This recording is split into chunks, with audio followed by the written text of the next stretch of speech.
گنتی 12واں باب۔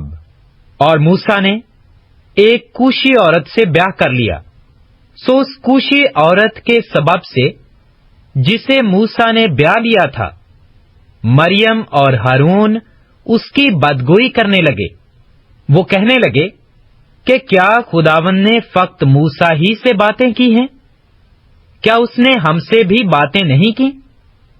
اور خداوند نے یہ سنا، اور موسیٰ تو روئے زمین کے سب آدمیوں سے زیادہ حلیم تھا۔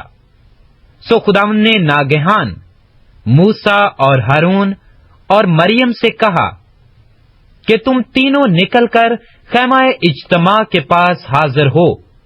سو وہ تینوں وہاں آئے، اور خداوند ابر کے ستون میں ہو کر اترا اور خیمہ کے دروازہ پر کھڑے ہو کر ہارون اور مریم کو بلایا، اور دونوں پاس گئے۔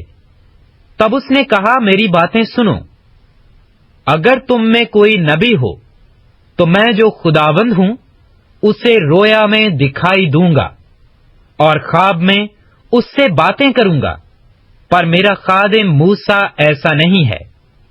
وہ میرے سارے خاندان میں امانت دار ہے، میں اس سے معموں میں نہیں بلکہ روبرو اور سری طور پر باتیں کرتا ہوں، اور اسے خداوند کا دیدار بھی نصیب ہوتا ہے۔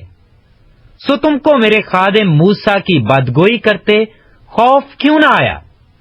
اور خداوند کا غضب ان پر بھڑکا اور وہ چلا گیا، اور ابر خیمہ کے اوپر سے ہٹ گیا، اور مریم کوڑ سے برف کی مانند سفید ہو گئی۔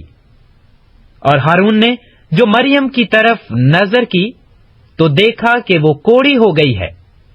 تب ہارون موسیٰ سے کہنے لگا، ہائے میرے مالک، اس گناہ کو ہمارے سر نہ لگا، کیونکہ ہم سے نادانی ہوئی اور ہم نے خطا کی، اور مریم کو اس مرے ہوئے کی طرح نہ رہنے دے جس کا جسم اس کے پیدائش ہی کے وقت آدھا گلا ہوا ہوتا ہے۔ تب موسیٰ خداوند سے فریاد کرنے لگا کہ اے خداوند، میں تیری منت کرتا ہوں، اسے شفا دے۔ اور خداوند نے موسیٰ سے کہا کہ اگر اس کے باپ نے اس کے منہ پر فقط تھوکا ہی ہوتا تو کیا 7 دن تک وہ شرمندہ نہ رہتی؟